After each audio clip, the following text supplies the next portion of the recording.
What is up everybody, this is Will. Welcome back to another video. Today we have one of my favorite VeVe influencers and a great collectors with 20 Tart Batmans. We all know who it is VeVeViral. In real life his name is Ivan. Ivan is also a teacher. Sorry, it took me a while. No worries. Wow, that's awesome. Yeah, it's just the best teacher. The best teacher, just saying. Nice. And they drew all the students like anime format. Wow, that's so cool. Yeah, I'm letting it keep. And a real estate agent, so he has some great perspective on the NFTs that the younger generations are looking for and how we can best position ourselves for the metaverse in general and the VeVeverse in particular. Most of all, he's just a very nice guy and a very knowledgeable person. He loves Pokemon and Dragon Ball Z. Besides his great collecting strategy and his amazing perspective on the OMI tokens, Ivan has quite a bit of OMI, so make sure you stay and tune in at the video so you can get all of that. What I admire most about VeVeViral is his commitment to the VeVe community. Ivan has done a tremendous amount of marketing for VeVe and Ecomi. I got so excited as I was talking to him, and I can guarantee you walk away from this interview with so many new insights that can help you to best position yourself for the near future. As always, if you enjoyed this interview, please give this video a like. Let me know what you think in the comment section below. I always appreciate your feedback, and most of all, please subscribe now so that you don't miss out on actionable and valuable insights that will help you to make better decisions on VeVe. Thank you so much, guys. Let's get to it. First, I want to say that I really appreciate the work that you're doing, sharing the knowledge and spreading the VeVe love on both Twitter and Facebook. I went to your Twitter account as I was doing research about you, and you average 5 organic tweets a day. So these are the tweets just from you. Then you also reply to other people's tweets and introduce them to VeVe as well, which is very impressive. So I want to thank you for that. You and Gaston, who is another person I'm trying to bring on. I love his you memes. guys are doing. He's the goat at creating memes. Yeah. You guys are doing an amazing job, and yeah, I just want you to know that. Thank you, appreciate it. Likewise, I mean, I like what you're doing with YouTube. I've seen your interviews, your recent interviews, and they're great. And then your research is on another level. When you send me like a draft of questions you might ask me, I was like, how does you know all this about me? You actually went through all my tweets. Yeah, for me, I feel like, underneath that Twitter handle, there's always very interesting personalities and lots of knowledge that is somewhat related to VeVe and not so related to VeVe that would be great for this kind of content, sharing the knowledge with other people. So my first question for you is, everybody knows you as VeVeViral, but to those who don't know you as Ivan, how would you describe yourself? I'm a pretty chill, optimistic, and focused person. I say focused because there's normally like just 2 or 3 topics in my mind at all times, and I struggle with normal light conversation. I just want to get to those topics. So pretty focused, optimistic, and chill. I think it's a good way to describe me. I didn't answer that since I had my first job interview. It's been a while since I answered that question. Okay. So how did your VeVe journey started? It was back in February of last year. It all started with a Gary Vee video. Of course, he wasn't talking about VeVe. He was just talking about NFTs in general. I had already been following him for a few years, mostly just for his focus on empathy and business and not feeling like your time has ran out. And he had like a long video just like looking straight into the camera, like you should go down the rabbit hole and learn as much as you can about NFTs. I don't care if it takes you a few days, a few weeks, whatever the case was. And I was like, I feel like I could learn this new space. Why not? I've always wanted to be like part of being early to something big. So I was like, let's just take the time to learn about this whole NFT concept. And I went to Reddit. I don't know why. I'm not normally on Reddit, but I just like knew that that's where you find some underground internet stuff. And I was looking into NFTs, and there was this thread. I had like probably like 12 upvotes talking about VeVe and how they had Batman and Jurassic Park and NFL and like a few licenses. I was like, what? Like all these little random pictures of things I've never heard of are blowing up and going for X prize. And I was like, I feel like the first Batman or first dinosaur or first NFL player is going to be like another level. and that's how I started. I downloaded the VeVe app, and I started learning how to get into the OMI token, which was a very new way of getting to an asset for me. I had invested in Bitcoin and ETH before through Coinbase and Robinhood, but going through that whole process on Bitforex was like, what am I doing? And then on VeVe, first thing I bought was a Todd. I'm not a collector. I wasn't prior to this, at least, but just growing up, you always hear like the first stamp cost this much, the first Superman comic, or the first Jordan card. So I was like, collectors like first, right? So let me just stick to what's first, and that's how I started my VeVe journey. And now I feel like I am a collector, because the thought of not having the first of a character I am actually attached to or grew up with is like, no, I have to have it. Yeah, you are definitely a collector. Yeah, because I'm at a point where I feel that certain collectibles I would keep even if OMI just blew up to the point where I was like financially free. There's certain collectibles I don't think I could get rid of. I mean, now obviously if I have a lot of them, I'll sell some along the way, but I'm gonna always need to have at least one or two of certain pieces. Yeah, I mean, a lot of people know you as the guy who does VV marketing pretty much, but also you have, 17 tots 20 and now. 20 now.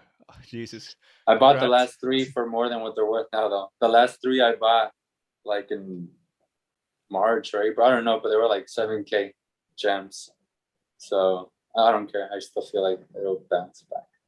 Yeah, so 17 tots, you have over 50 Harley Quinn FA or Yes. 60 now. Yeah. So I saw the list you sent me. My Todd, Superman, and Harley Quinn collection has gone up. All three of them I've been buying. Nice.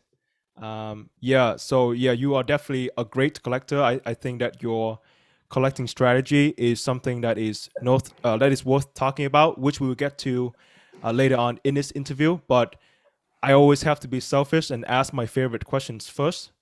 You are a real estate agent. What do you think about the metaverse and land in the VVverse? We definitely need more information. I mean, I know we understand that there's going to be like the showrooms, and you can invite your friends, maybe host them, maybe even charge to enter your showroom. Which, I mean, the space definitely needs to mature more before you get to a point where you would pay to see someone's showroom. At least that's the way I feel. As of now, I mean, I think maybe I'm willing to dedicate around 10% of my OMI towards reverse lands, but it completely depends on what information they give us. I I don't know what they could offer. I know they've mentioned VV City. Maybe if there's like a big city and only if you own X land, you're able to go to certain areas and you can play mini games or things like that. I don't know what would make land appealing, like digital land appealing. I've bought land in Merc too as well. Like that was the first alternative asset I ever purchased right before I found VeVe. But I still don't know. I don't think anyone really knows what will truly create longevity for digital land. Yeah. So let's just say that hypothetically, VV were to come out with VV City, right? So, you have this gigantic city, then there's different areas. Maybe there's like a VV HQ, a Disney HQ, DC HQ, and then, there's going to be like residential area where the showrooms will be. Um, what would you do in that scenario? Would you buy lands where lands are closer to the VVHQ, or would you buy lands in at lower price but in other areas that are further away, then develop something that can generate cash flow, for example? I know it's very far-fetched, but I just want to get your perspective on that. Probably a mixture of both, just like I do in real life. I mean, there's like in real estate, you can invest for, I mean, both, but some people like to focus on appreciation, like getting close to the city limits, and maybe your passive income won't be as much, but you just believe that it will appreciate faster. And then in real life, I personally buy uh, not as high end for my rentals. I buy where I believe the passive income will be the greatest. And luckily, it's appreciated significantly over the past few years. But I think I would do a mixture of both. I mean, I don't know how they're gonna do it. They're probably gonna do it in like cycles or steps where the first release is probably gonna be considered the most prime real estate that there is, and I'm definitely gonna go for it because I mean, depending on how soon we do it, we're pretty early despite all the new people that came in after Disney, the new Disney wave. I still think we're pretty early for where this can be in a few years. Yeah, because what I'm trying to do personally is trying to dedicate 10 or 20% of my OMI holding for VeVeVerse, because I feel like we now live in like we are on Zoom all day. The fact that you and I are talking through Zoom is something that we wouldn't have imagined a few years ago.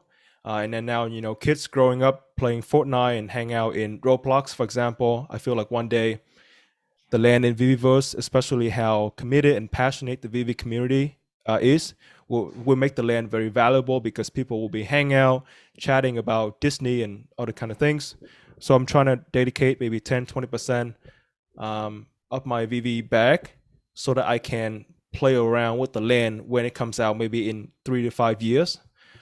Because, you know, like having a million OMI today costs like what, like 1,000, 1,500, but maybe in 3 to 5 years that will be a whole lot more. So I'm just trying to think ahead and play the long-term game so that I'm ready for whatever comes next in the future. Yeah, I think 10 to 20% is like a good safe bet to make on VeVeVerse land. I mean, it could potentially be like a top 5, 10 metaverse in the next 5 years. I mean, it's probably not going to compete with Meta or maybe some other $1 trillion company. Well, Meta's not even $1 trillion company anymore. But I could see VeVeVerse being a top 5 metaverse just because of its IP. Yeah. So I have this story that is somewhat related to you and extremely related to you. So I've been following you on Twitter for a long time, but I didn't know that you are a teacher. Then I watched an interview that had VeVe Magic. Not sure if it was her own video or if it was something from NFT Pirate, but you know, shout out to VeVe Magic and Both of NFT them are Pirate. amazing. Yeah, I follow them very Yeah, closely. yeah. VeVe Magic mentioned that there is a teacher in the VeVe community who's been taking photos of the students next to the NFTs, and the photos looks really cool, and it's a great way to get the students engaged. I think that's you. So I started thinking about this concept of VeVe Kids, maybe like which will be a separate app from the VeVe app that we have right now. And I think Dan has mentioned this concept some at some point in the past. So you Early are a on, yeah. teacher. Yeah. So you are a teacher. I assume you're teaching elementary kids. Correct. Pre-K kids. So they're like Oh, they're 4 or 5. okay. Do you think they will adopt NFTs? Yes. Way more than my generation or any generation older than me, like in general, percent wise. Because I mean they're already used to, like you said, Roblox and what's it called, Fortnite and Among Us. Like their eyes are on a digital screen a big percent of their awaking moments when they're not in school or doing something with their friends. Um, and they're also maybe not the ones my age. I mean, the students I teach, but older kids, they're used to buying skins, buying. I don't really game. I haven't gamed in a while, but I understand that like in 2K, the basketball game, you can purchase different, like, I don't know what you do, like accessories or attributes for your basketball players. I know in Grand Theft Auto, you can use actual money to elevate your gaming. And like I said, I haven't gamed myself in a while, but I understand that that's the norm nowadays, where people spend money to upgrade their video game experience, and they're growing up doing that. So it's not going to be a foreign concept to them to have a digital asset, especially one that you can actually resell, which is my understanding that for video games, it's just for the utility and then it's just lost the money. Yeah. And how do you think NFTs and AR and all these new technologies will impact education, both from an educator's perspective, which is you as a teacher, and the education that these kids are getting will be a positive or negative impact? And how do you think these impacts will play out in the next few years? I don't know if it'll be positive or negative, but I don't know how specifically NFTs, but I can definitely see AR becoming like mass adopted in the education space because like when I first started in 2016, um, we just had a couple desktops in my room that the kids could use in the like technology center. And now fast forward a few years later, every single campus in all of Dallas Independent School District, every single student has their own tablet that the district gives them, or laptop or Chromebook, depending on the grade, they get a different device. But like every single student, literally every single student. And then before I was a teacher, when I was still getting certified, and I was just a substitute, I was at a charter school, so they had a little bit more funds, and they already had tablets for every student since the get-go. And they have different like softwares where essentially they're doing most of their learning on their tablet, and it's like the whole curriculum is animated, and then they're like press here for a tip, or if they get stuck it gives them a hand, and it monitors their progress, and it gives them problems based on where they're lagging. And so I wouldn't be surprised if it just transfers over from tablets to AR, especially once we get past this bulky AR phase. I don't think that's going to last. I think sooner or later it's going to be like thinner glasses, maybe eventually even contacts or something. What's that law? Is it Moore's law, where every 2 years Yeah. it's like twice as much or twice smaller or Every half the two size, something year, like that? like the capacity of the processor, something decreased by X percentage or something like. But I do understand that you are referring to the speed of the technological advance that we are Mm-hmm. experiencing, right?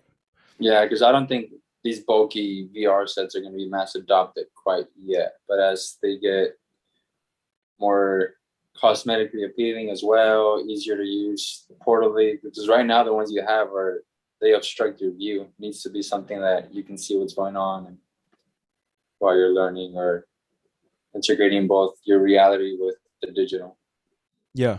So I was thinking about the future of VeVe, and that's why I asked you these questions because you are in a very unique position to understand how the next generation will adopt the technology that VeVe has. And so when I was looking at my YouTube data, and I've seen other people's data as well, the majority of the viewers and all the folks in the VeVe community are mostly male, between 25 to 45, sometimes going up to to 50. So I would say, we have people coming in from the crypto space. We have people coming in from the physical comics and physical collecting space, but we don't have that much people coming in from the younger generation. And these kids growing up, they are so familiar with buying skins on Fortnite and buying things digitally. That will make it very, very easy for them to adopt this technology, and then that will tremendously help VeVe to grow, because these kids, they don't need that onboarding process anymore because they're so used to it. Yeah, yeah. Because even for me, when I first downloaded the app, uh, like I remember thinking spending $80 on a digital Batman was just weird. Like, what am I doing here? But then luckily I showed my friends and cousins, and they were down for it. They're like, wait, that's the first one. So we kind of pushed each other to get more. But if it was just me on my own, I probably would have just stopped like at one or two, because I was like, this is weird. Why am I paying $80 for something digital? Like, who's gonna care about this? Yeah. But then when you talk to your students, they might be very so familiar with it already. They um, love the pics because yeah, I did create like for each kid like a little memory book, mm, and part of that memory book was like a big picture with them standing next to their favorite character. And I was impressed by Vivi because aside from Baby Yoda, which I know that's not his real name, what's his real name? I don't know. I'm not You a know, Star Wars you know who I'm person. referencing. Yeah. Aside from him and Goku, every single character that my students requested, I was like, oh yeah, I have him, and I was able to take a picture of them next to that character. So I was like, okay, Vivi has pretty good control of pop culture because they had everyone that my students requested. What are the top three requested NFTs? That because that might affect the From market kids, a few years from now. Yeah, yeah. from kids, well, then this was actually the same ratios for Halloween when we had like our costume events. For boys, Spider-Man was probably number one, and they like Batman and Toy Story. And Okay. then girls, they requested Elsa. Oh, this is another one I didn't have. Elsa and Encanto. Oh, okay. And then I had two girls who mentioned Harley Quinn, but I didn't want to take a picture of them with Harley Quinn because she has a weapon on one of them and Yeah. breast revealing on the other ones. And I don't have all of them, so Okay. Well, that's good market research to know. yeah, So I they're very talked to. young though. So Okay. it'll be you have to have very strong diamond hands before my class enters the VV space as investors or collectors. So I was chatting, doing a. So I don't have kids. I'm not married yet, but I hang out with some folks who are in VV and they have kids. So I asked them about that VV kids concept, and a lot of them seem to agree that that will be a really good product for kids. Maybe $5 an NFT, no trading, just collecting and taking photos and sharing it with their friends, and maybe have some sort of limit or control of how much they can buy on a monthly basis. I think that would be a very cool concept that VV can adopt and maybe just try out. I don't know what they have in plan, but that just it's just one idea that has been floating around within my Yeah, circle. yeah, that's a solid idea for sure. Yeah, I mean, even Alfred Kahn mentioned that. I mean, I think his vision is to kind of make it a mass adopted kid platform. It could even just be like a kid mode. So like let's say I KYC my account and you can extend like with Netflix or Disney where you just activate kid mode. Um, and you can like I could extend my collectibles so that if I had a child, not yet, they could access my account but not trade, like not sell, not buy, only do vault things. Hopefully by then there will also be mini games because honestly, a kid's not gonna be in two interchanges moving a collectible around. There's gonna need to be some sort of gamification and not just animation because let's be honest, in animation it's like just watching a YouTube video. Yeah. But if there's some sort of gamification, especially in AR, and you can find a way to restrict trading and they're just able to do anything showroom related or game wise, I think could really be adopted by children and teenagers. Yeah. And yeah, it's great to have your perspective. So let's move on to NFTs. I've been following you for a long time since. So I remember the first time I saw your name was when you share a video with like a large number of Harley Queens just floating around your showroom. Yeah, I remember that. And I think you have a very simple collecting strategy. You focus on FAs. Um, Yes. so how do you collect and what do you decide to buy? I know it might sound like a very simple question, but what are the criteria that you consider when you buy a VV NFT? I don't know 100% stick to it because I mean it all depends on the price. Like sometimes, like for example, I might buy a Mr. Fantastic, which probably doesn't fall under this category, but if he's 11 gems, I'm like, okay, that's a good deal, especially with the movie coming out next year, The Mighty. But generally, if I'm gonna pay a decent amount for it, it has to be the first appearance of a character. I always throw this number out just for the sake of it, like that has at least 500,000 Facebook likes. It doesn't have to be that. That's just like a good rule of thumb. So yeah, I just stick to the first of a character that I know. I mean, if it has 500,000 Facebook likes, it probably has millions of fans. Do you have a threshold on a price? For example, let's just say that um, Harley Quinn FA comes out tomorrow or today, right? And you miss a drop, and she goes from 60 to 600, which is a 10x. Is there a threshold that you say, okay, I like this, I think this is valuable, I'm gonna go for it, or I'm not gonna go for it? Yeah, and I mean, and that's definitely just like in real estate. I base it just on the comparables. Uh, like when they first announced Superman, in my mind I was like, okay, if it's like around 60% of Todd, then I'm gonna get as many as long as it's no more than like 60 something percent of Todd's. That ratio has actually held up pretty good over the since it's been released.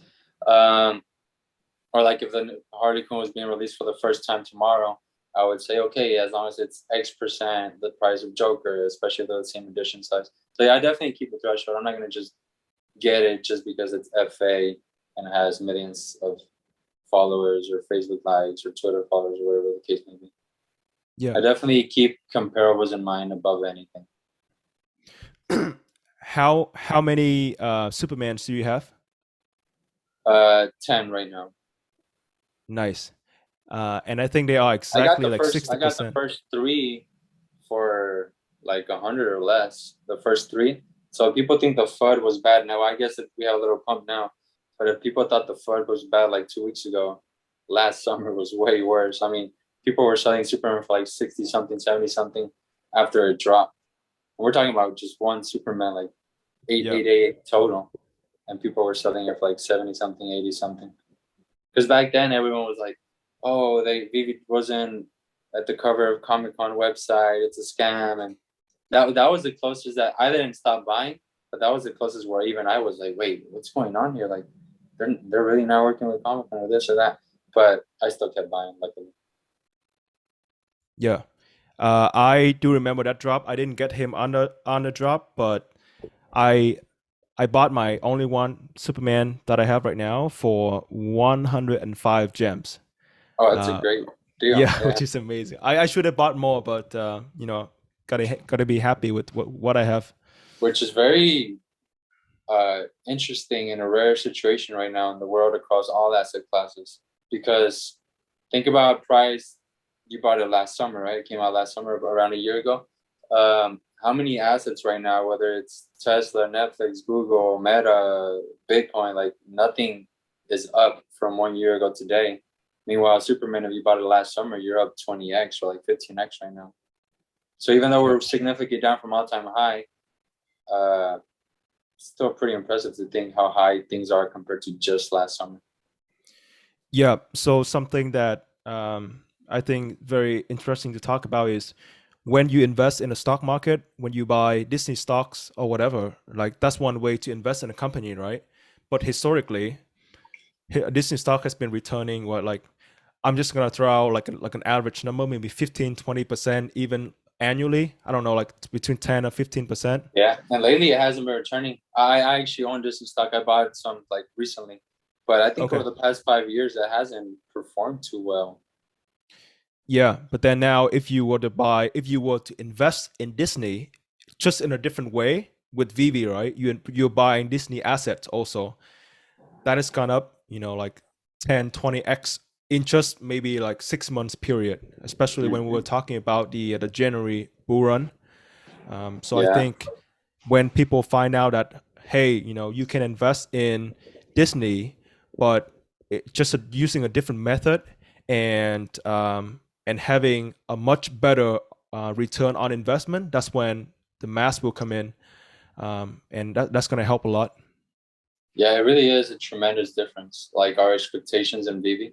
Like if you have a collectible that goes up 30%, we all complain or whine about it. Where if you have a stock that goes up 30%, it's you did amazing. Like you beat the market times 3. It's incredible. I love the idea of betting on specific characters within Disney rather than I'm still buying Disney stock, but I just like the idea that I can invest in specific Disney characters. Yeah, it's more exciting, and I'm more attached to it. Like I'm more attached to what are some Disney like an Elsa or Mickey Mouse than I am to my Disney stock. Like if my Disney stock doubles tomorrow, I'll just sell it. If Elsa did double over the past few days, but I didn't think about selling it. I'm like, how am I going to get rid of that? I actually would like to give those to my nieces one day, like when they're off to college. Give them one each, an Elsa. Yeah. How many Elsas do you have? Just 2, but Okay. I wouldn't mind just holding them until they're very young right now. So I wouldn't mind just one day, one's for you, one's for you. There's 2 of them.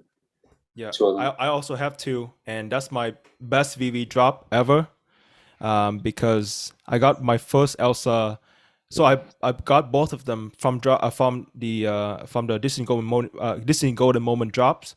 So I got my Mhm. first Elsa on the 20th minute, and my second one on the 24th minute. Oh, you got the rebounds? Yep, I got both of them on rebound. Wow, you paid 60 for both yours. You have some really, really good entries. Yeah, Oh but I yeah, I was remember so dumb. your on your last interview you had the floating NFTs. I remember you had Superman, Elsa, R2D2. Was it? R2D2 is my girlfriend's. I have it in my vault because I couldn't because collectible transfer is disabled, but that's my girlfriend's. Um, Is yeah, she so deeply involved as well? Is she going like for the drops and trading and OMI and everything? so I got her to use VeVe last November. That was when Disney came out, and she got pretty lucky. She got an R2 and the Adventure logo, both on drop. So she did pretty well. And even it's crazy. Like even what was that like 7 months ago, eight? Even then, like I remember Homer Simpson, and I was guilty of not buying them. Like Homer Simpson was selling for like 60 something bucks after a drop. Yeah, It's pretty wild. yeah. Sometimes it just takes time. It takes users. I mean, time just means hopefully more users. And going back to the Disney stocks topic that we were talking about, something else that I mentioned in my last conversation with Neil, Danny Boylak, his real name is Neil, is the fact that we like everybody knows about NFT, right? I think the big institutions also know about NFT, but right now the NFT space has so many like bad projects going on. But Yeah. the thing is, if they know that there is this credibility from Disney and DC and Coca-Cola and USPS available on VeVe, and they know that they know the potential of NFTs. Now, with that credibility, that reputation added on, I think one day, going back to your point earlier, there will be a lot of capital coming in from big institution, and I don't think we're ready for that yet. 100%. I think it'll completely change the game. It's crazy to think about it. Like let's say I don't want to be biased. So name a grail, like any one that you consider a grail. Todd?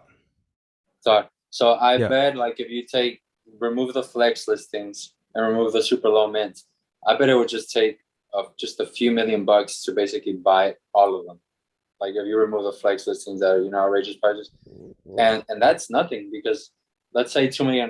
Think about how much exponentially the top four could grow with $2 million. Like we're talking about, I don't know how many x, but just ridiculously exponential. Uh, Now take those $2 million, and I'm heavily invested in Omi. I love Omi. Add them to Omi. What is that going to raise the price? Like 1%? What's the market cap right now? I don't know the market cap. Or then or take those $2 million, invest them in Disney. It's not even going to show up on the chart. Invest them in Meta, invest them in Tesla. So it's just crazy when you're this early and something is so limited, 7,500 editions, 10,000 editions, 30,000 editions. It can just grow so quickly with so little money. I mean, I know millions of dollars is a lot of money for you and I or the average person who's buying collectibles, but when you're talking about hedge funds, it's just the whole nother level. Yeah, and you were mentioning how like these big institutions have been buying up houses and competing with Yes. your regular Yeah, clients, right? let's take that as an example. Sorry to interrupt. The last house I listed it was 335. They just offered to buy it cash. They didn't even see it. It was a blind offer. And normally as realtors, when someone makes a blind offer, we're like, nah, you have to go look at it. But it was I looked up at the hedge fund's portfolio and I was like, okay, they're actually about it. So we went with it, and they didn't ask for repairs, they didn't ask for anything. They just bought it. 335, quick close. Okay, take that $335,000, invest it in any one collectible. It'll raise the floor tremendously. So I mean, they function on a whole another level. They'll Yeah, just decide what the price is and slowly get it there. yeah, and if you think about it, let's just call out a name like let's just say Blackstone, which is a huge investment firm, right? They are not gonna buy Bored Apes or Crypto Punks, I don't think, because those projects, even though have gone up exponentially and have some sort of historical value, they don't understand. They don't really know the team behind those projects, because those are just random, not random guys, but they are not companies like Disney or DC or Universal or USPS, right?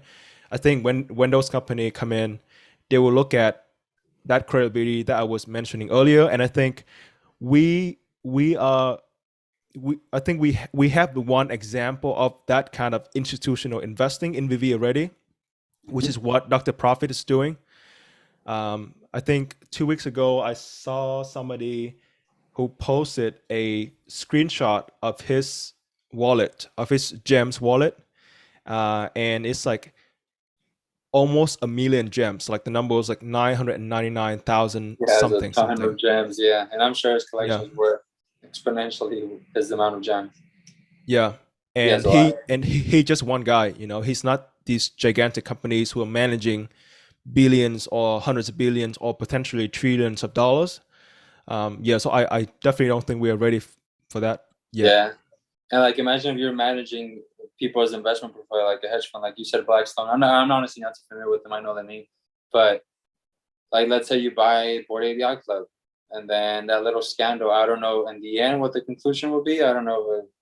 I heard they rebutted. I haven't read it, but imagine having to explain to your investors like, oh, we You're right. invested this much in the Bored Yacht Club, and they're like, what the hell did you do? Like, look at what, and the risk is just not there with Disney. I mean, there's the risk of it not going up, but the risk of a scandal of that nature, unless you and Dan are just screwing us, which I doubt.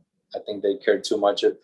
I like seeing the decon events, which I didn't go to, but I like seeing everyone cheer and taking a picture of them, because I feel like making them feel like they're legends in the collectible industry, which they are, is only going to make them want to stay longer. And I think they care more about just being ultimate collectors than making money, which they're going to do both. Yeah. So I have this interesting thought. I have this one thought that I've been thinking about for the past few weeks, which is I'm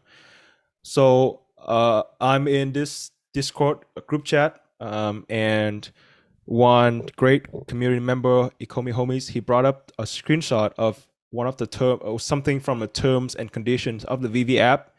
So I'm just gonna read it, so that everybody knows. And I will post this photo in the video, so it says, you acknowledge that some VeVe licensors might, in certain circumstances, have the right to require that NFT to be transferred to a different platform through which the relevant users will be able to continue to access and use the digital property. Basically, what it's saying in plain English, and I will have to look up this particular section in the terms and conditions. So it's basically not confirmed yet, but no, it's definitely there. I've seen it. Okay. So I guess my question is, basically in plain English, Disney can create their own NFT platform.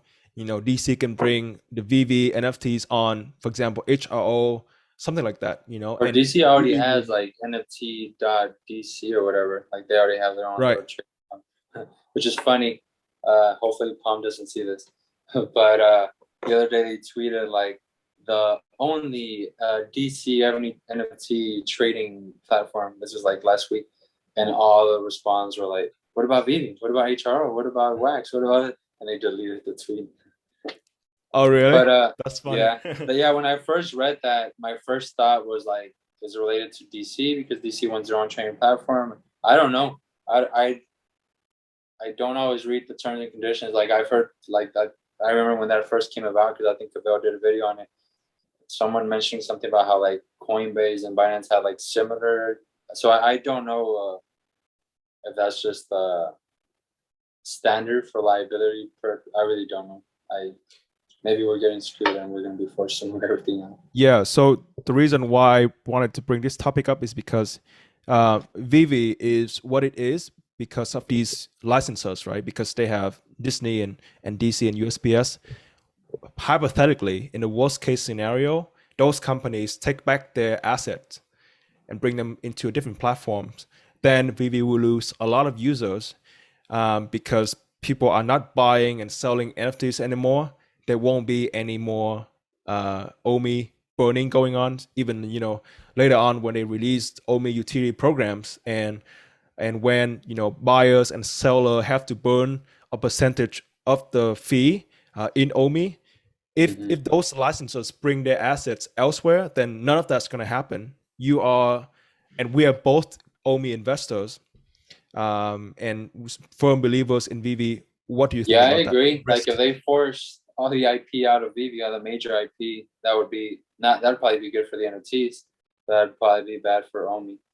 But then again, if you look at the Netflix user base, I'm pretty sure because I also invested in this in Netflix, and I was like looking at the user base, like why is the stock so much? It's like a fifth of what it used to be. Uh, the user base, though it slowed down recently, it grew pretty quickly. It continued to grow when Disney Plus started. So I don't know. It could go either way. It depends what IP gets onboarded besides the one that gets extracted, outside of the one that gets extracted. But yeah, it could be bad for OMI if all the major IPs decide, you know what, we want our own platform, and they start taking it out. If Yeah. they force it out, if they give you the option of remaining in VeVe and having like little multiverse where you get to see Mickey Mouse next to Wolverine and Superman, then it might be appealing to just be like the melting pot of IPs. Yeah, and I feel like that is so. I'm not that concerned about it. I Yeah, just I'm feel not like concerned that about is, it yeah, it's just a risk that people need to know. for Historically, sure. when we look at other companies, I have three examples. The first one is I'm a big fan of The Office. Last year, The Office was on Netflix. Now, The Office is not on Netflix anymore. So that's one example. But Netflix is still doing relatively well because they have other assets, right? Mm-hmm. Um, in the past, UPS was the delivery partner of Amazon, but Amazon has decided to do the delivery themselves. UPS is still doing fine. And then Apple used to have Intel chips in their devices. Now they just produce their own chips. And both companies are still doing fine. So I hope that if anything happens to VeVe, they will still have enough quality licensors to handle that kind of problem. Yeah, I think it strongly depends on how early it happens, if it happens. Like let's say VeVe already has an established user base of over 10 million users, it probably won't be too affected. If it happened tomorrow and Disney's like, oh, we're out, then it probably would be a problem. But I don't foresee it happening anytime soon, even if or ever. Maybe ever it will, but I don't foresee it Yeah. happening anytime soon. It sounds like Disney and Marvel have big plans with VeVe still. Like months ago when that Marvel representative was like, "Oh yeah, we love working with WU, and we're planning on bringing more than just comics, mighties, and statues." So I think they still have a longer contract. I don't know how long it is. It's definitely not going to endless, but I think they still have a significantly longer plan in mind with VeVe. Yeah. So let's go back to NFTs. We both got in early. You got in very early, and you were able When to did you come acquire in? February 27th, 2021. No way. I came in February 26th. Oh, really? I think I bought my first collectible on the 27th and I came in the 26th. Okay. So I wasn't smart enough to buy anything. My first drop was Nightwing, so that was my first NFT. Yeah. You But know, I never I was so I've been so consistent with my strategy of I was like on the FA of big characters that I like legit skip Nightwing. Like back then I was just skipping other jobs. So I was like, no, I didn't know who he was before. My parents don't know who he is. Like I'm just skip it. I mean, now I have Nightwing. I ended up buying him for much more. But since the get go, I was always like FA of huge names. I wish I would have gone for the drops early on. I was skipping drops. You were skipping the market, and I was skipping drops. yeah, I wish that I had that perspective coming in. Yeah, so it's been a learning journey for me. That's why I love to talk to people like you and other folks who are trading quite a bit and have an extensive amount of knowledge on these things. ECOMI OMI, But who you mentioned, is great. He has extensive knowledge. And I saw you interview Todd Father, Danny Boy. I Yeah. listen to them all the time as well. Oh, thank you. Yeah, I'm trying to get ECOMI homies on my channel, so hopefully I will be able to make it happen one day. The other influencer, Gato, you know him, right? He's a From Twitter, guy. the B? Yep. Yeah, yeah, yeah. So I've been trying to get him on for a long time, but the only problem is he's French, Yeah, I was gonna tell you, and he's French, right? Yeah. yeah, he said that he's only comfortable doing the interview in French, and I don't know Uh, French. uh, Uh, yeah. But going back to my question, you got in early. You were able to buy these collectibles for a very cheap price relatively to what they are today. But after VeVe completes MTL and do marketing and bring in more users, what should those new users do to create that portfolio that will be able to weather the storms, like to create a good VV portfolio? Because if they were to come in a few months from now, there's no way that a regular person like myself could acquire a Todd Batman or even Harley Quinn or DeLorean, those kind of good IPs. What do you think about that? yeah, I like the Cavell's take on this as well, where he was saying that like today's grails, and I know people probably get annoyed speaking about grails, but I like that today's grails are not even going to be grails in the future. Like the common ones mainstream right now, like you are Vader, or Todd, or Seeker, or Spider-Man, or Wall, Superman, that they're not even going to be like, well, they are going to be grails, but that they're not even going to be a topic of conversation in the future because they're just going to be way too out of reach. So there's always going to be new generations of grails that like the average user could aspire to get. Because like you said, there might be a point where like I don't even aspire to get a Marvel One Secret Rare as much as I would want it. I'm just like, it's just I missed that one, or like Secret Rare Spider-Man, I missed that one. As much as I would want to, I'm just focused on which ones could I potentially get. And I think there will always be new waves of significant enough pieces that people could aspire to get that would still provide a great return.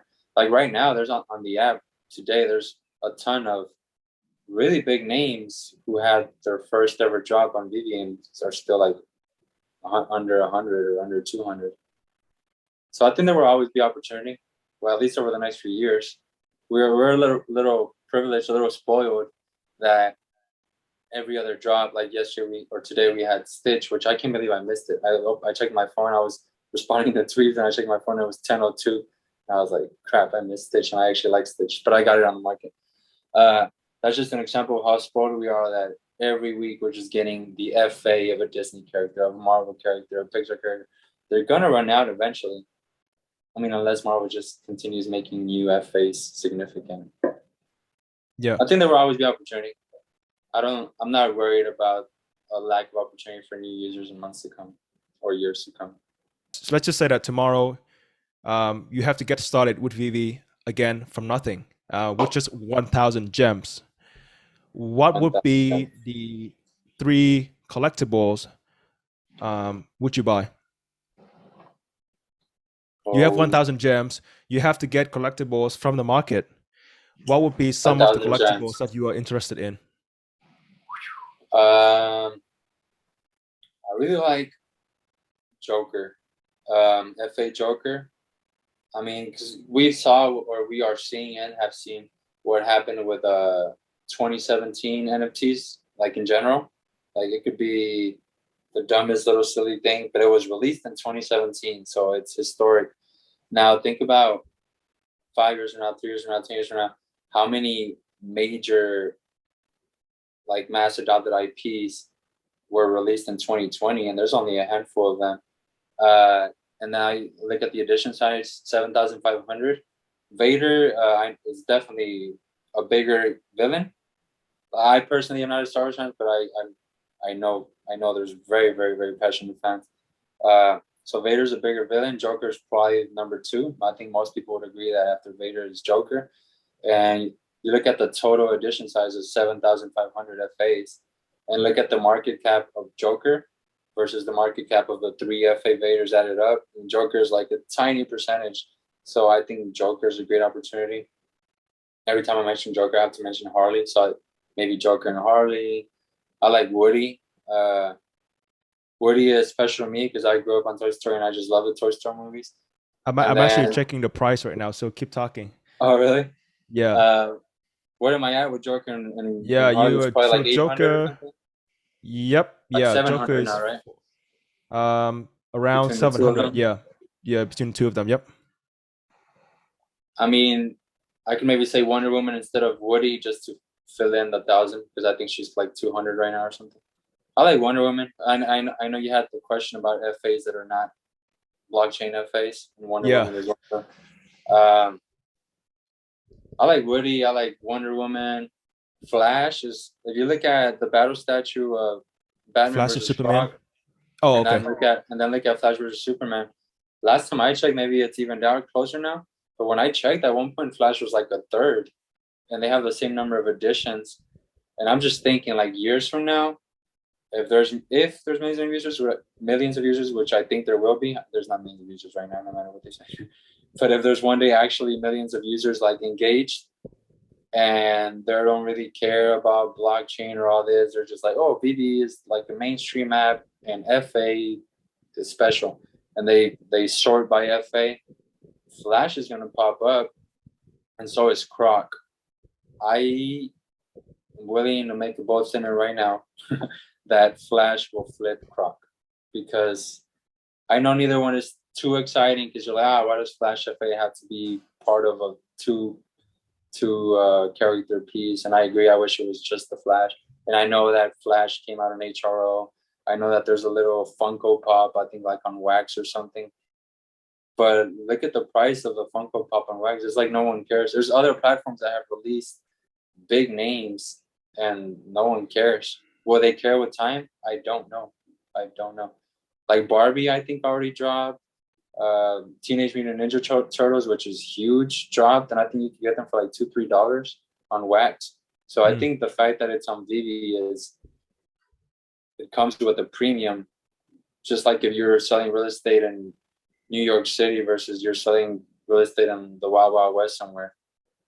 Like the one-stop shop effect is real. I mean, restaurants do it all the time where they like to put a McDonald's next to a Jack in the Box. Like there's usually centers where there's a lot of restaurants, and it just helps add value to all of them collectively. So I really like the one-stop shop. And I was a little bit disappointed when Recur just started doing, because I hold a few Recur passes, and they're just doing like a brand here, a brand there, and I feel like it's not as efficient for the average potential NFT adopter to go through all those hoops. It's just like the one-stop shop where it's easy. I can use my Apple Pay, whatever the case may be. Yeah, I feel like whatever new way companies. Off the rails. Joker, Harley, and Wonder Woman. Those would be the three. Okay, so I have a question on Wonder Woman. I know that historically she's gone up to about 1,700. That was her all-time high, because I have 3 of her. And my question for you is, I know you have a few Wonder Womans. Mm-hmm. What do you think about her future on VeVe? I know that, going back to the Palm NFT, so what we have on VeVe is not really the first time of her on the blockchain, but do you think people will come into, appreciate the statue over just an image on a floppy disk in the future? And she has a pretty low mint number as well compared to the other ones. Yeah, for like it's a one post superhero, 10,000 total. Yeah, I think. I mean, it definitely takes away, like even for me, like it takes away the potential. But compared to where the price is now, I think all-time high is the previous all-time high is very reachable. And if like the other superheroes like Todd, Super, Spider-Man just go like to a crazy amount, I think Wonder Woman will have to follow them. Like it won't be as expensive, but proportionally, I think it will go up as the other big superheroes go up as well. She's the biggest lady superhero that there is in the world.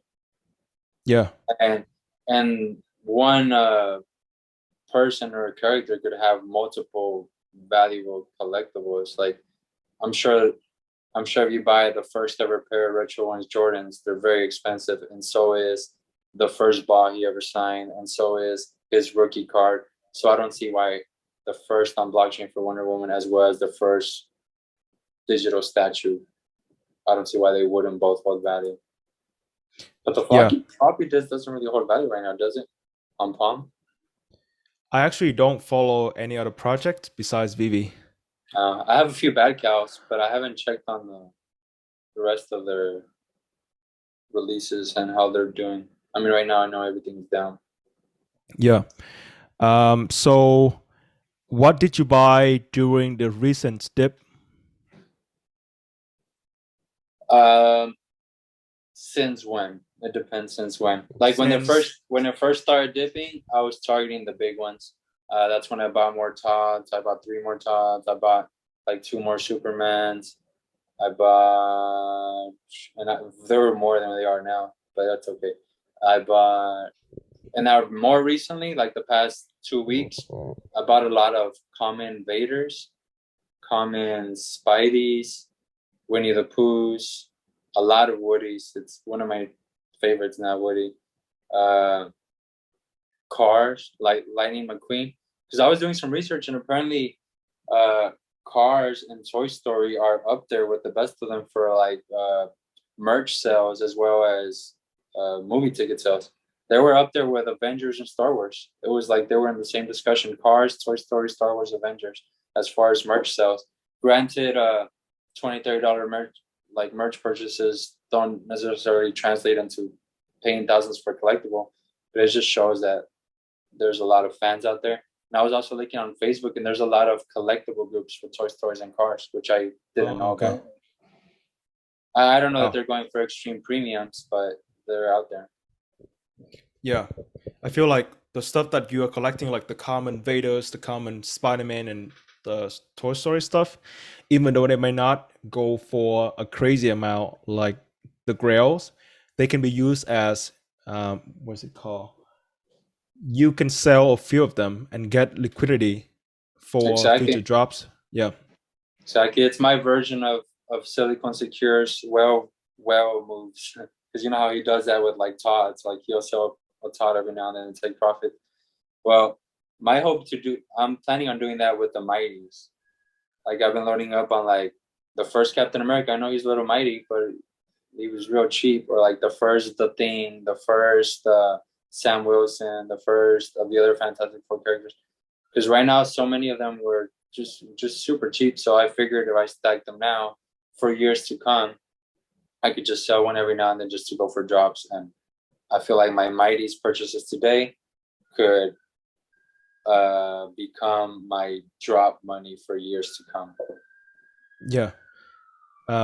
So one common theme that I noticed from talking to really smart people like you, and some of my my former from my previous guests, is the fact that they can enter VeVe through different routes. Like they can get in VeVe from Disney or Decon or whatever, but gradually over time their strategy is basically buy grails, hold on to them, don't mess with them, and then buy other things like FA Captain America or Common Vader or Common Spidey.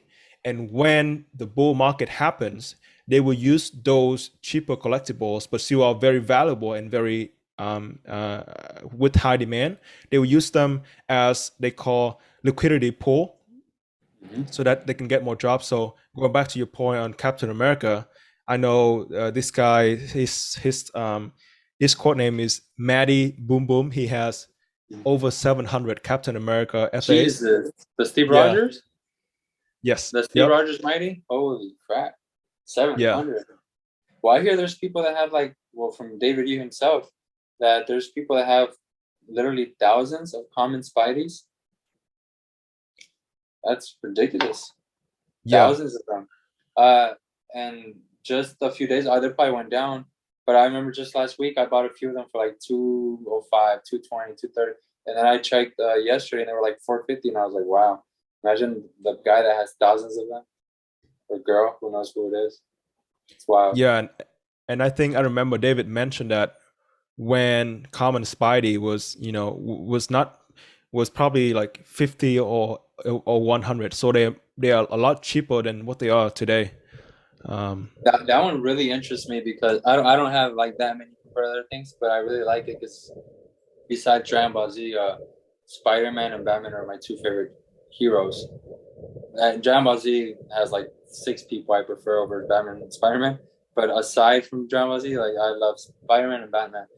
And Spider-Man really interests me because look at the total supply available in the market, and it's so tiny compared to the 32,000 editions that exist. I think it's gotta be one of the most diamond-held collectibles in the whole app.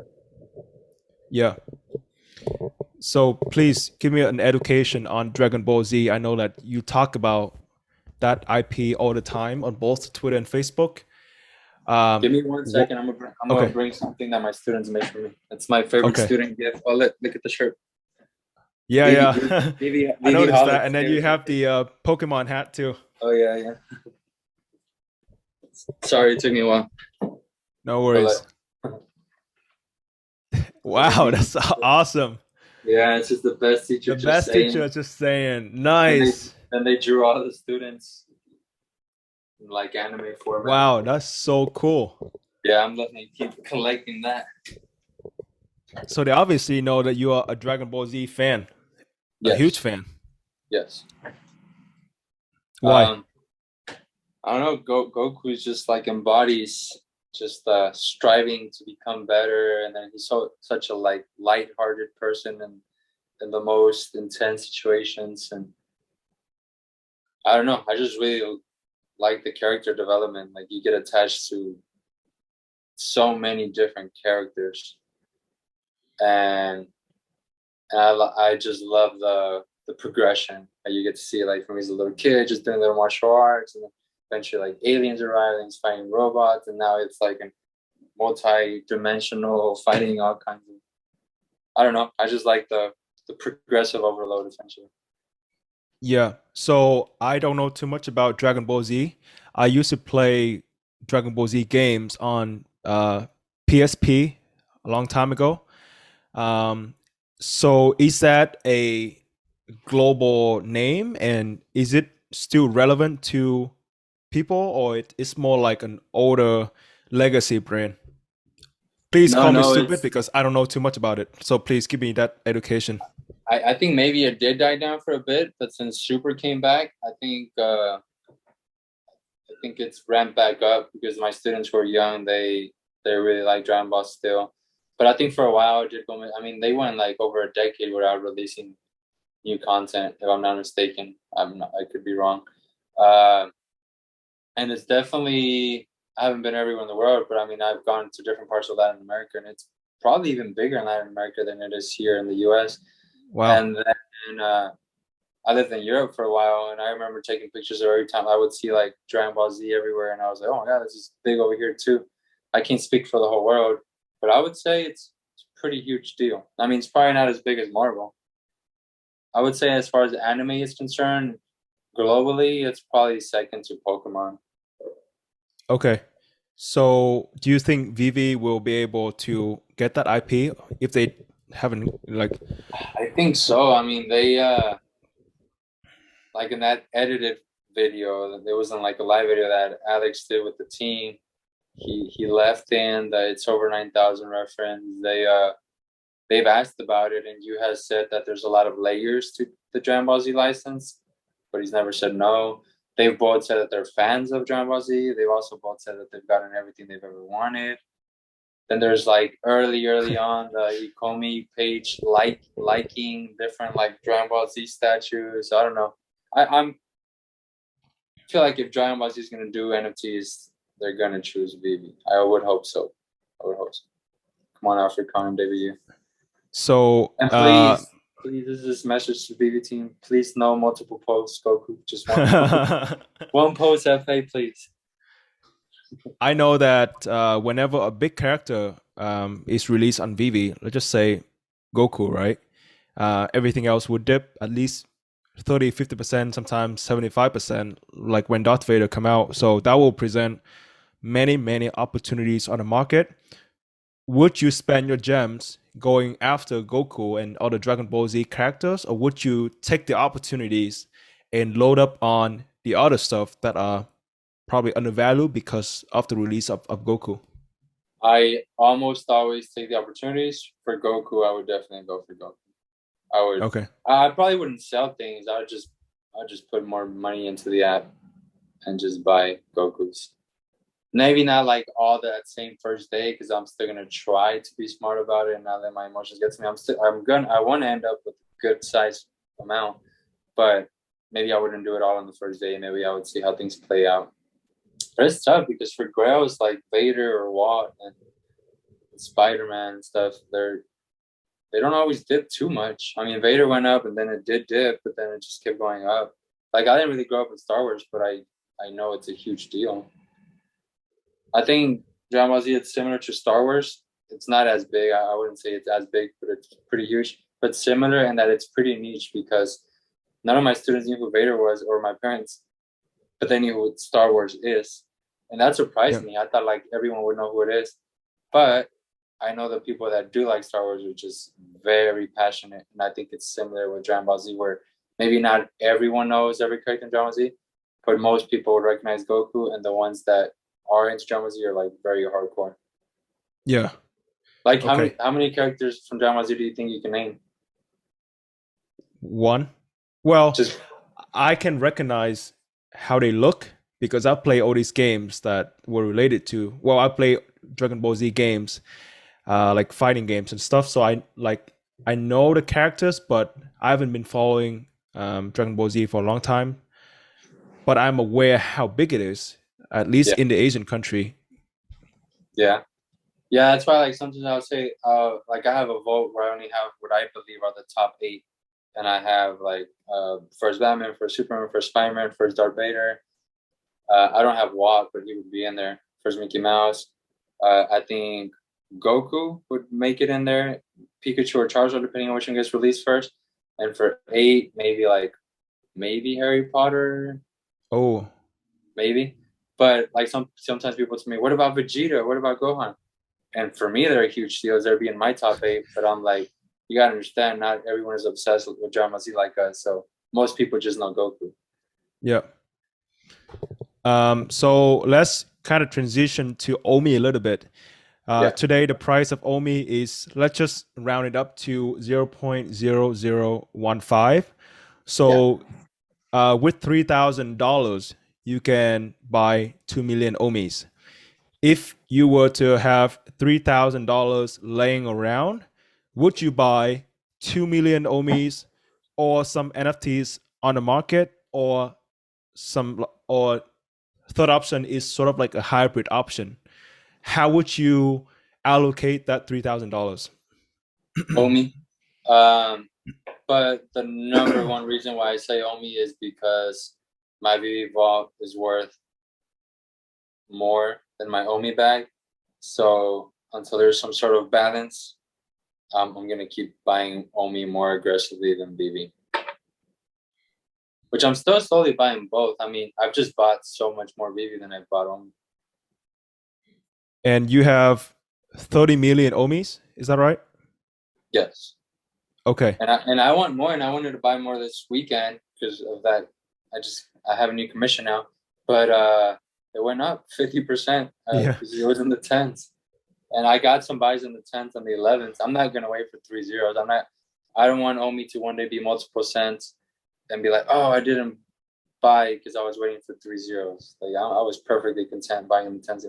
I'm perfectly content with my highest buy, which was like over a penny. So I've bought all the way up, all the way down, up against the 8s, and then all the way down now. I've kind of never really stopped buying Omi, even though I've had goals and I just stopped.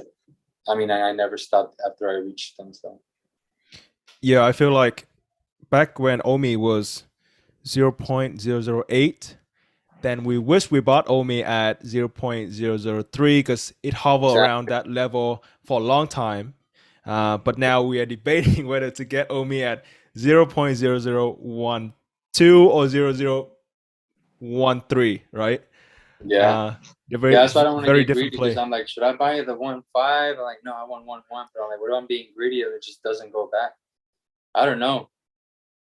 I feel like good things are coming even in the short term for Omi and VeVe because they're slowly delivering. They're not going to fully deliver cash out by the end of the month, but semantics, you can decide whether they claim they would or not. But but I think good thing. And then with Comic Con coming up, I feel like they're gonna announce something big. I don't know what it might be. I'm hoping it's DC Comics because of how David you retweeted. Yeah. His trolling is it's professional. I think he knows what he's doing. Yeah. Um, so from my understanding, looking at my YouTube data, a lot of my viewers care about Omi. So from your perspective, what are the catalysts for Omi to go back to all-time high and even beyond that? And what are your timelines? I know that you had sort of like a prediction, um, some like that Omi is gonna go XYZ in a Oh yeah, I sort of said like, time what did I say? Like 3 to 12x. by That's the when it end was of the at one. I said 3 to 12x by end of year. Don't quote me, but I just quoted myself. 3 to 12x by end of year is what I said because that's when it was 1-1. So I thought getting yeah. back into the three seemed pretty reasonable if they just did a few things that they delivered on. So they deliver on cash out. I think it'll help.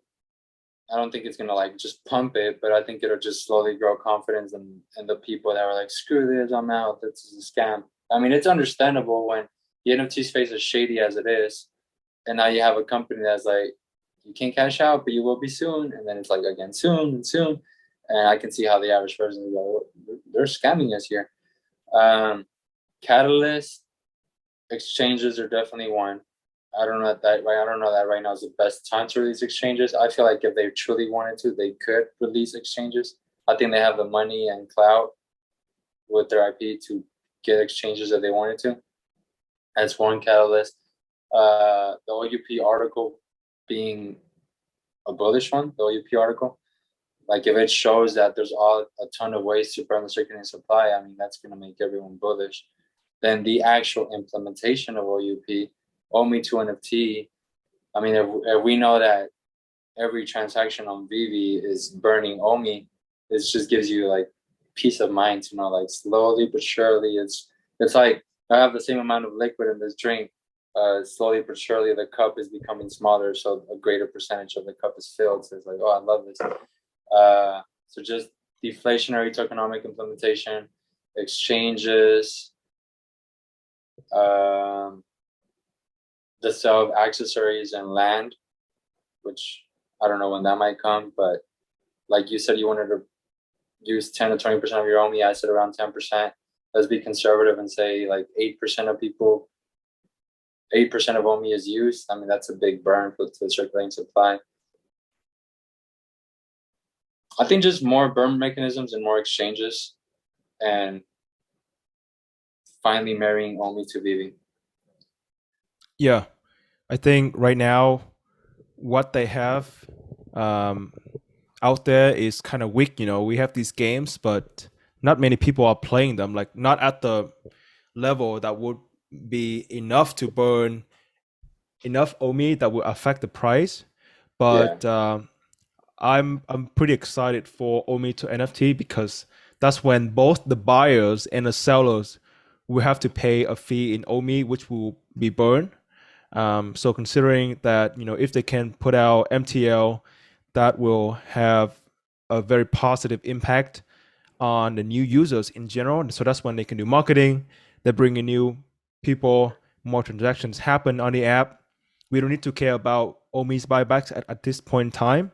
But then that's when they can start focusing on OMI again. And I think Reese mentioned how they are building out a team just for OMI. So hopefully some utilities will come out, and that's when they can confidently put the token on new exchanges. Because right now Yeah. OMI is a utilities tokens without any utilities. So You know, they Correct. can put it on tomorrow, but you know, people on Coinbase can buy Omi, and there will be a pump. But then people will realize that they cannot do anything with Omi. So I think we have to wait for utilities, then the listings, then you know, with Omi to NFTs and the amount of new users coming in and trading on the app, I think will be a very good spot. Yeah, I mean it's hard to buy, and there's nothing you can do with it. So I'm zero worried about why the price would be low right now. Like it makes sense that the price would be low. You can do nothing with it. It's really hard to buy. I know a lot of people that want it, but they just won't go through the process. They're like, is it on Coinbase yet? So it makes sense. And then also once it is married to VeVe and like you can actually use it on VeVe, and it'd be cool if like on the loading screen it was like powered by Omi, like it was just marketed to everyone that's on VeVe. At that point, you don't even have to focus on marketing Omi. Just YouTubers won't actually do that on their own. Just focus on marketing VeVe in like a professional way, like market it through like the biggest brands that exist to their social medias. And at that point, everyone that's just using VeVe is like, oh, this is Omi's the coin behind this. Yeah. I think if they really wanted to, it's so easy for them to go viral. Like, it's so easy. I saw the other day like an Earth 2 promo video and it had like 900K views. And I was like, if VeVe really wanted to, they could pay any random college dude that knows how to edit videos to make an amazing video. They could pay anyone like 10, 15K to make an amazing video highlighting all their IP, all this, all that, and how their NFTs. And I could see that video getting millions of views. But they could easily contract YouTubers with millions of subscribers. They could easily reach out to the big brands. And they have Rogers and Cohen, who works with McDonald's and YouTubers. I mean, YouTube themselves, and Steph Curry and Hollywood names. And I think if they really wanted to, they could get as much exposure as we would want them to. And they just want to make sure everything, the foundation is set before like everyone will come look at it. Yeah. And I feel like a lot of the big influencers are kind of afraid to talk about Omi because they don't want to bring new people in, and having those new users not be able to cash out or to take their money out. We obviously have the firm belief in VeVe and know that that will happen, but when new users need money, they need to be able to have access to that money. So I think a lot of good things will happen with the company. I have 3 more questions, if you don't mind. Go ahead, yeah. I have Okay. time. So 3 questions. I'm just gonna list them out, and then you can pick whatever you wanna take first. Yeah. My first question is, what are your biggest VV mistakes? My second question is, what 3 advice would you give to your best friend if he or she were to join VV tomorrow? And my last question is, how are you able to tweet so often and do this all this marketing for VV? So you can go in whatever order you want to go What to. was the first question? What are your biggest VV mistakes? Oh, okay. Um, Early on, I think before I was even using like the VeVeViral account or on Facebook somewhere, I proposed I forgot selling what pieces. I was like, what if I just sell these and just buy a bunch of tots? And and I was like, I already have X amount. And they were like, no, you gotta diversify. You already have these many tots, blah, blah, blah. And one time I even asked about Rizzo, and I still hold a Rizzo. I love Rizzo. But at the time, Rizzo was already like 4K or like 4 something, which that's how much I paid for him. I paid like 4,600 for him or something. And I was like, should I sell him and buy 10 or 11 tots at the time? I think it was like 300 or something. I don't remember. And they was like, no, no, you gotta, it's scarce or this and that. And then I was like, oh man, basically almost everything was related to Todd. Like, cause early on I had a lot of like polls, or I would ask people on Facebook and Twitter, like, should I sell this and just buy a multiple Todd? And I mostly got told no. And I was like, I'm new to the space. I don't know collectibles. I was like, I shouldn't do this then. I shouldn't put all my eggs in one basket. So basically I wish I went harder on Todd's early on. I sold a Pride early. That was a mistake. I sold the Pride for like 400 and something. It was a low mint because I just didn't see the value at the time. But then there was a whole community that formed against it, and then there's a gay pride aspect, and there's like the first luxury brand on VeVe. So I don't have one, but I can see why people adore that one. And then the next question was 3 advice I would give to a new friend that joined VeVe. Yep. I usually tell people that a safer bet is to stick to something with the FA tag. Not that it's the only safe bet or the only things that are going to grow. I just tell them that that's a safer bet. What else do I tell people? I tell them not to go for every single drop. That not everything is going to just go up in price. I tell them when it comes to comics, and again, this is not going to work every time. There's going to be comics that don't sell for anything in real life, but on VeVe they're their own premium thing. I usually tell them to stick to comics that go for a hefty amount in real life. And that's only for someone that's completely new to the space. You know, if you know comics, you're gonna know like, oh, well, this one was only worth so little because it had endless supply, but in VeVe it only has X amount of supply, blah, blah. So those are just rule of thumbs. They're not like an exact science. So I tell them stick to a phase, stick to comics that are worth a lot in real life, and don't feel like you have to go for every drop. Yep. And then my last question is, how are you able to tweet so often? I know you work full-time as a teacher, and then you are As a real estate agent as well. So give me, let me provide some context. I've been following you for a long time. What amazed me the most about you is that whenever somebody mentioned NFT, like when like a big Twitter account mentioned NFT or VeVe, you are always there. Like you always have your own reply. And for a long time, I thought that you must be using sort of an app or something that tells you when a big account mentioned the specific keywords. But that doesn't seem to be the case. It just shows up on my timeline. It'll just say like X person liked this tweet or X person retweeted this tweet, and it'll just pop up in my timeline. I guess since my VeVeViral account, it's only VeVe people, so most of the people I follow are also doing only VeVe stuff. So if I see they liked or retweeted something, and by now at this point, like you said, I kind of built a reputation of just spamming big accounts with VeVe stuff. So sometimes people will just tag me in a big account's tweet, and then I'll just tweet it. And then, I mean, the only reason it gets noticed is because a lot of the VeVe fans go and engage with it. So it's really like a community effort. It's not, I'm just copying what others are doing. Like, oh, they just commented on this, so I'll also comment it. Oh, they just like this, let me go comment on it. Yeah. How I do it so much? Well, as a pre-K teacher, I have an assistant, and I also run our school's social media. So I already like are on my phone, and then we have our planning period. We have lunch. I just have a lot of opportunities throughout the day. Do you use an app to help you tweet on your or do you use Twitter, like the Twitter mobile app? Yeah, I just use Twitter. I don't use anything special.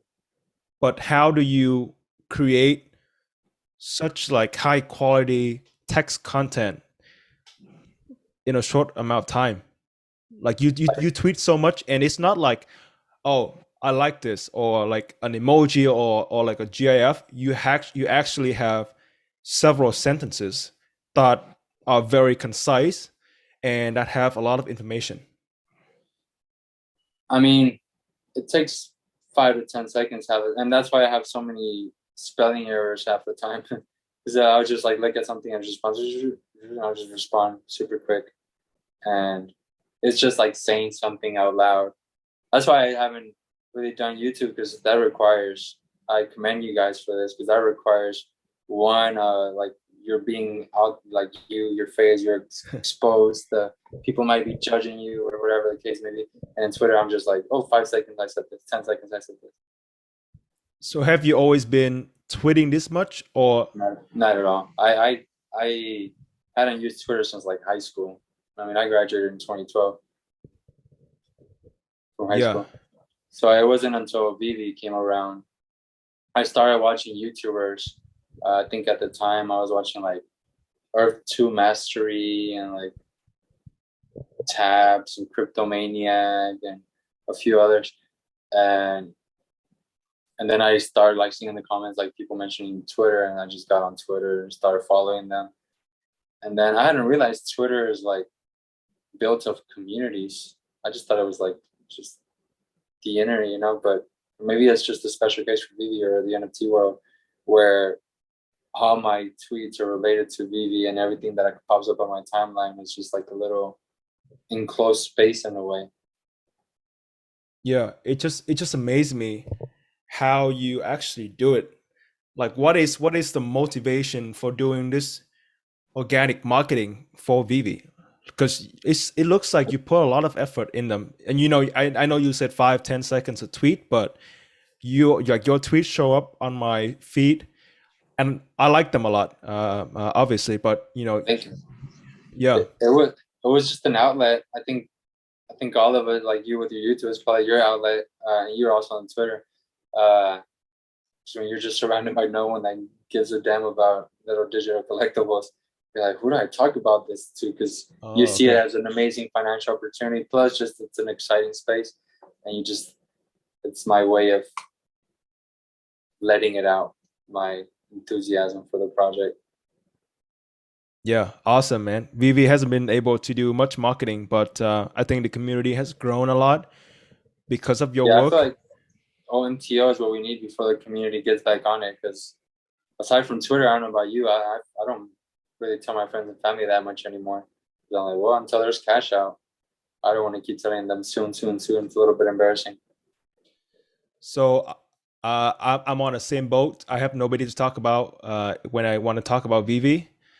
So what I do is I'm in this really good and yeah, just an amazing Discord group, uh, which I will give you more details after our conversation. But yeah, they have really smart people in there. I know I got in because of Silicon Secure, and the big whales are all in there, and they are very passionate and they are very knowledgeable about VeVe and collecting and OMI in general. So yeah, I would love to bring you in and have your perspective in there as well. It's going to be a lot of fun. Yeah, that'd be awesome. Appreciate that. Yeah. Do you have any things that last thing you want to say to everybody who's watching this video or anything like that? Not really. I don't want to give financial advice to anyone. Okay. I just want to, I guess, just stick to your own plan. Like I said, I had these ideas early on, and I let the socials like skew me out of thinking that way. And maybe it would have worked out in my favor, maybe it would have not, but at least it's your own plan. So just stick to what you believe is right. This space is new. No one, not you, not me, not the big whales, truly know how this is gonna conclude or progress. So just do your research, stick to your plan, listen to as many opinions as you can, and develop your own. Okay. Oh, and also, this is outlandish, it's out there. 22-cent party in Puerto Vallarta is still happening. Just want to remind the people. What's that? 22-cent OMI Puerto Vallarta party. I mentioned this long ago. You said 2022 what party? No, 22-cent OMI party. 22-cent OMI. What is that? Can you elaborate? So months ago we were all discussing like after it reaches these many cents, let's go throw a party this place. And I just suggested a 22 cents OMI. The rule was OMI has to be 22 cents for at least 2 weeks, and then I would coordinate a party in Puerto Vallarta. Like we'll take over like an all-inclusive hotel and just book it. Where's that? What is Puerto the name of that? Vallarta is that's actually where I'm flying to tomorrow. It's just a beach area, like a city in Jalisco, Mexico. It's probably like the second most visited. Like there's Cancun, and I don't know if it's the second, but maybe it's the second most visited city for beaches in Mexico. Would you retire and not being a teacher anymore? And will you retire when it hits 22 cents? Because with your OMI portfolio, you kind of I think I would retire before that. Yeah. Not that I'm gonna always hold at least a few million on me, I'm sure, right? And at least a few collectibles are my favorite ones. So I'm not gonna just cash it all out and like peace. I'll probably always stick around. Yeah. Wow. Yeah. So 22 cent. The party will be. So I can't pronounce the place, but it's in Mexico. Yes, Wendy's gonna help organize it as well. Is she from Mexico? I don't know where she lives right now. She was living there, but I think she's from Colombia. Oh, okay. Okay. I think. Yeah, that will be a lot of fun. Yeah, I'm pretty excited to meet a lot of the community members in real life. It's gonna be awesome. Yeah, I've met a few. It's pretty cool. Oh, because you organize like offline events and stuff, right? I remember seeing photos. I think the Omi homies would take the lead as far as the ones that organized it. Max, Janie, the Omi homies. They do YouTube videos as well. They're pretty cool. He plays a lot with I thought it was a drone, but it's like that long stick. I'm not sure what it's called. Selfie stick?